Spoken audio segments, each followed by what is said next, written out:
Bismillahirrahmanirrahim. Assalamualaikum warahmatullahi wabarakatuh. Dan salam sejahtera bagi kita semua.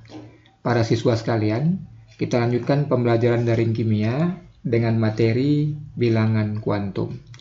Pada pembelajaran sebelumnya, telah kita bahas bahwa menurut teori atom mekanika kuantum, kedudukan elektron pada suatu atom pada saat mengelilingi inti atom tidak dapat ditentukan secara pasti. Kita hanya dapat menentukan peluangnya, kebolehjadian ditemukannya elektron yang disebut dengan orbital. Nah, pada pembelajaran kali ini, ada sebuah bilangan yang dapat digunakan sebagai pendekatan untuk menentukan kedudukan atau posisi elektron dalam suatu atom yang disebut dengan bilangan kuantum. Bilangan kuantum akan dapat menyatakan posisi elektron pada kulit, subkulit, orbital, dan arah perputaran elektron. Sebagai analogi, bilangan kuantum bisa kita identikkan dengan kode pos. Kode pos di negara kita terdiri dari 5 digit. Misalnya, kode pos di SMA Negeri 3 Rantau Utara dengan angka 21411. Maka pada digit pertama, angka 2, itu menyatakan Provinsi Sumatera Utara. Pada digit kedua dan ketiga, 14 atau 14, menyatakan Kabupaten Labuan Batu. Pada digit keempat, angka 1 menyatakan Kecamatan Rantau Utara. Dan pada digit kelima, angka 1 menyatakan Kelurahan Bakaran Batu. Dengan angka 5 digit pada kode pos ini, kita bisa menentukan daerah posisi yang akan kita inginkan dan kita tuju. Demikian juga dengan bilangan kuantum yang akan dapat menentukan posisi elektron dalam suatu atom. Bilangan kuantum terdiri atas yang pertama bilangan kuantum utama disimbolkan dengan huruf N kecil menyatakan tingkat energi atau kulit atom. Bilangan kuantum yang kedua, bilangan kuantum azimut disimbolkan dengan L kecil menyatakan subkulit atom. Bilangan kuantum yang ketiga, bilangan kuantum magnetik disimbolkan dengan huruf M kecil, ini menyatakan orbital. Sedangkan bilangan kuantum yang keempat, atau bilangan kuantum spin, dinotasikan dengan S kecil, ini menyatakan kedudukan elektron dalam suatu orbital. Kita bahas satu persatu. Yang pertama bilangan kuantum utama, yang disimbolkan dengan N, ini menyatakan tingkat energi atau kulit dalam suatu atom. Jika elektron berada pada kulit pertama atau kulit K, maka harga bilangan kuantum utamanya sama dengan 1. Apabila pada kulit kedua atau kulit L, harga N-nya sama dengan 2. Kulit ketiga, kulit M, harga N sama dengan 3. Kulit keempat atau kulit N, harga N sama dengan 4, dan seterusnya. Bilangan kuantum yang kedua adalah bilangan kuantum azimut, yang menyatakan subkulit atom, di mana subkulit ada 4 jenis, yaitu subkulit S memiliki harga bilangan kuantum azimut 0, subkulit P harga bilangan kuantum azimut 1, subkulit D harga bilangan kuantum azimut 2, subkulit F harga bilangan kuantum azimut sama dengan 3. Selanjutnya, bilangan kuantum yang ketiga adalah bilangan kuantum magnetik, yang menyatakan letak orbital. Orbital S, di mana pada subkulit S memiliki satu orbital atau satu kotak, maka harga bilangan kuantum magnetiknya M-nya sama dengan 0. Satu kotak diberi nilai 0. Orbital P, maka subkulit P memiliki 3 orbital. Sehingga kalau kita gambarkan ada 3 kotak, yang di tengah-tengah diberi harga bilangan kuantum magnetik 0, di sebelah kiri minus 1, di sebelah kanan positif 1. Berikutnya adalah orbital D, di mana pada subkulit D memiliki 5 orbital. Maka kalau kita gambarkan ada 5 kotak, maka yang di tengah-tengah harga bilangan kuantum magnetiknya 0, ke kanan positif 1, positif 2, ke kiri min 1, min 2, tergantung posisi elektron yang mengisi pada orbital tersebut. Yang berikutnya adalah orbital F. Pada subkulit F itu memiliki 7 orbital, atau kita gambarkan dengan 7 kotak. Maka pada orbital yang di tengah itu diberi nilai 0, ke kanan positif 1, positif 2, positif 3, ke kiri min 1, min 2, dan min 3. Kemudian yang keempat adalah bilangan kuantum spin. Bilangan kuantum spin ini menyatakan kedudukan dan arah rotasi elektron pada suatu orbital. Jadi kalau kita lihat dalam suatu orbital terdapat 2 elektron, maka elektron ini ada yang berputar berlawanan arah dengan jarum jam, ada yang berputar searah dengan jarum jam. Bisa kita perhatikan pada layar di sini, elektron yang berlawanan arah dengan jarum jam itu berputar ke atas, memiliki harga bilangan kuantum spin sama dengan positif setengah, digambarkan dengan tanda panah ke atas.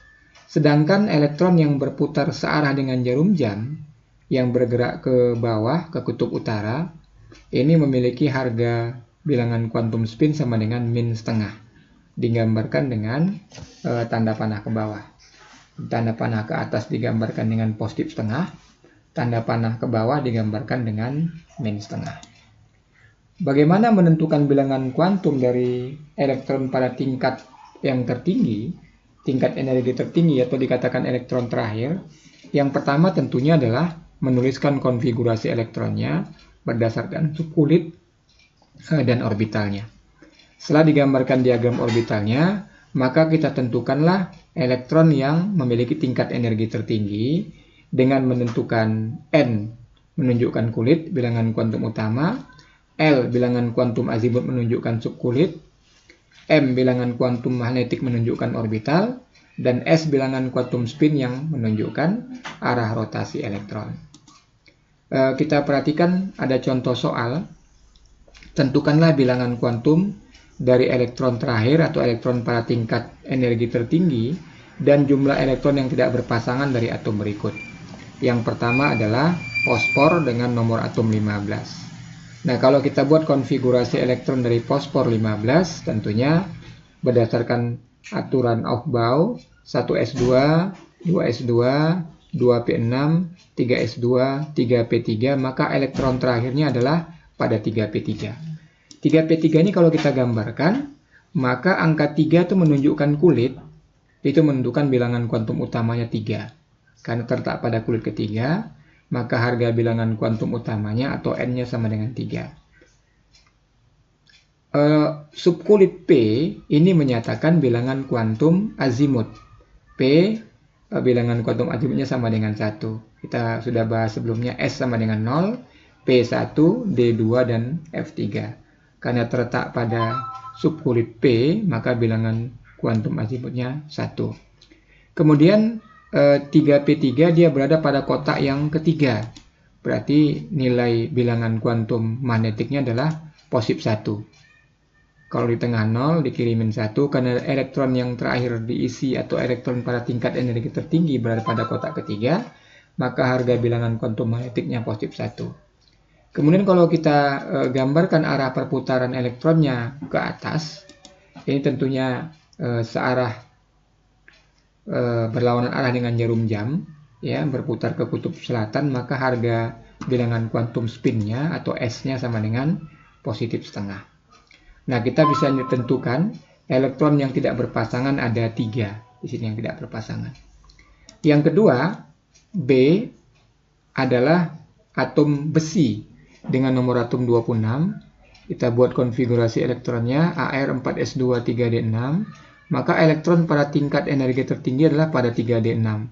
Jadi kalau kita gambarkan 3d6 itu ada 5 kotak penuh berisi semua, baru ada yang berpasangan pada kotak pertama, maka dapat kita nyatakan bilangan kuantumnya dari angka 3d6. 3 di sini menyatakan kulit atau bilangan kuantum utama, D menyatakan subkulit, pada bilangan kuantum azimut sama dengan 2. Sedangkan bilangan kuantum magnetik itu dilihat dari elektron terakhir atau elektron pada tingkat energi tertinggi. Karena dia berada pada kotak paling kiri, maka dia berharga min 2. Kalau di tengah 0, di nomor 4 positif 1, di nomor 5 positif 2, di nomor 2 minus 1, tapi pada besi 26 dia terletak pada kotak yang pertama. sehingga harga bilangan kuantum magnetiknya sama dengan -2. Selanjutnya adalah bilangan kuantum spin yang menunjukkan arah perputaran elektron. Jika kita lihat dalam tabel orbital tadi bahwa dia memiliki gambar tanda panah ke bawah, ini menyatakan bahwa elektron berputar searah dengan jarum jam atau ke bawah, sehingga memiliki harga bilangan kuantum spin sama dengan -1/2 yang bisa kita gambarkan pada data bilangan kuantum. Harga S atau bilangan kuantum spin sama dengan -1/2. Coba kita ulangi kembali. Berdasarkan data konfigurasi elektron dari besi dengan nomor atom 26, elektron pada tingkat energi tertinggi pada 3D6 digambarkan pada kotak di mana elektron yang memiliki tingkat energi tertinggi atau terakhir berada pada kotak paling kiri dan mengarah ke bawah, maka dapat dinyatakan bilangan kuantumnya adalah bilangan kuantum utama sama dengan 3 berdasarkan kulit ketiga, bilangan kuantum azimut 2 berdasarkan subkulit D, bilangan kuantum magnetik -2 dari orbital yang berada pada kotak paling kiri, kemudian arah perputaran elektron yang ke bawah menyatakan bilangan kuantum spinnya -1/2. Lalu kemudian kita bisa menentukan jumlah elektron yang tidak berpasangan, yaitu ada 4 elektron yang tidak berpasangan.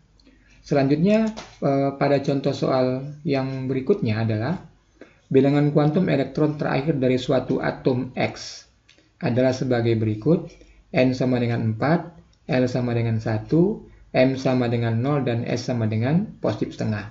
Jadi pada soal ini diketahui harga keempat bilangan kuantum dari suatu atom X, di mana atom X tersebut memiliki jumlah neutron sebesar atau sebanyak 30. Maka tentukanlah konfigurasi elektronnya, nomor atom, dan nomor masanya. Dan juga kita dapat menentukan letak periode dan golongan dalam sistem periodik unsur. Pada layar di PowerPoint ini sudah disampaikan pembahasannya. Karena N sama dengan 4 berarti pada kulit keempat. L sama dengan 1 berarti subkulit P. M sama dengan 0 berarti yang di tengah dia. S sama dengan +1/2 berarti berada pada elektron berputar ke atas atau tanda panah ke atas. Jadi kalau kita gambarkan di elektron terakhir adalah 4P2. 4 ini menyatakan bilangan kuantum utama, P menyatakan bilangan kuantum azimut, sedangkan P2 berarti dia di kotak kedua. Berarti M-nya sama dengan 0 atau magnetiknya sama dengan 0. Karena arah panah ke atas berarti harga bilangan kuantum spinnya sama dengan +1/2. Jadi kita lihat angka 4 menyatakan bilangan kuantum utama, P menyatakan bilangan kuantum azimut, kemudian orbital yang terakhir diisi elektron pada tingkat energi tertinggi ini menyatakan bilangan kuantum magnetik. Kotak yang kedua berarti M-nya sama dengan 0. Yang terakhir adalah bilangan kuantum spin. Ini ditentukan dari arah perputaran elektron karena dia berarah ke atas. Maka harga bilangan kuantum spinnya sama dengan +1/2. Untuk lebih memahami pengerjaan soal ini, bisa kita lihat dari konfigurasi elektron tadi terakhir pada 4P2. Kita bisa lihat dari pengisian menurut aturan Aufbau. Jadi kita lihat 4P, maka kita mundur ke belakang. Setelah 4P adalah 3D, 4S, 3P, 3S, 2P, 2S, dan 1S kita tuliskan di belakangnya. Sehingga kita dapat menentukan konfigurasi elektron dari atom X. Atau dapat kita singkat 1S2, 2S2, 2P6, 3S2, 3P6 dengan elektron berjumlah 18 dengan AR.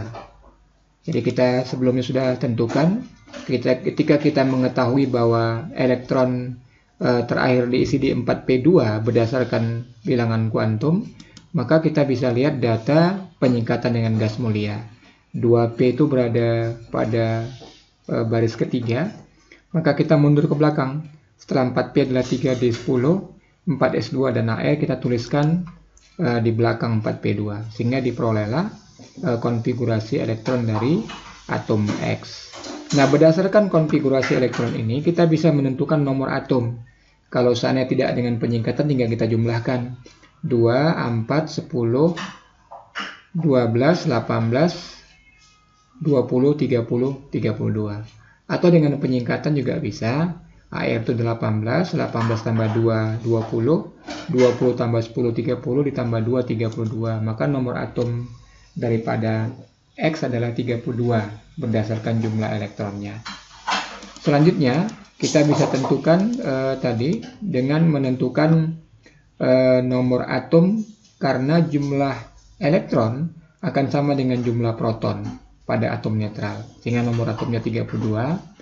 Kemudian tadi kita sudah dapat dalam soal bahwa memiliki neutron. Jadi menentukan nomor massa adalah jumlah proton ditambah neutron. Nomor massa sama dengan jumlah proton ditambah neutron.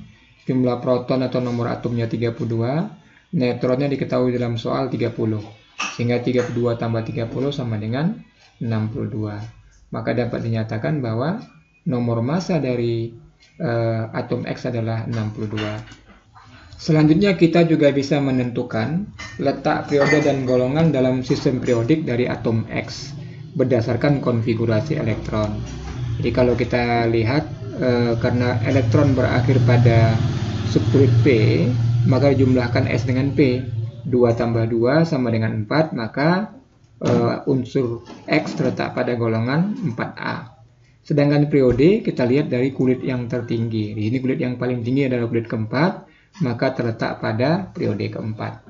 Untuk membuktikan apakah yang sudah kita tentukan sudah benar, bisa kita lihat dari tabel periodik unsur. Tadi dikatakan bahwa X golongan 4A periode keempat. Kita lihat ini periode keempat golongan 4A. Ternyata unsur X adalah germanium. Jadi germanium adalah unsur X dengan nomor atom 32. Demikianlah menentukan letak periode dan golongan dari suatu unsur berdasarkan data bilangan kuantum. Selanjutnya untuk memahami materi tentang bilangan kuantum, coba nanti dikerjakan ada soal evaluasi yang disampaikan di Google Classroom. Yang pertama, tuliskan pengertian dari bilangan kuantum. Yang kedua, jelaskan secara ringkas keempat bilangan kuantum itu menyatakan apa dalam posisi elektron dalam satu atom. Yang ketiga, menentukan harga keempat bilangan kuantum pada elektron yang memiliki tingkat energi tertinggi dari SB, IR, RA, DY, dan U. Tentunya buat dulu konfigurasi elektronnya, buat dulu kemudian gambaran orbitalnya, baru bisa ditentukan harga keempat bilangan kuantumnya. Sedangkan soal yang keempat adalah diketahui data harga keempat bilangan kuantum dari Y, N sama dengan 5, L sama dengan 2, M sama dengan -1, S sama dengan positif setengah. Dari harga keempat bilangan kuantum ini, tentukanlah konfigurasi elektronnya dan tentukanlah nomor atomnya. Kemudian tentukan nomor massanya. Di sini diketahui jumlah neutron 106. Dari jumlah neutron 106 dapat kita tentukan nomor massanya. Selanjutnya berdasarkan konfigurasi elektron bisa kita tentukan letak periode dan golongan pada sistem periodik dari atom Y tersebut. Demikian saja pembelajaran kita tentang bilangan kuantum. Terima kasih. Mudah-mudahan bermanfaat bagi kita semua dan tetap semangat belajar. Assalamualaikum warahmatullahi wabarakatuh dan salam sejahtera bagi kita semua.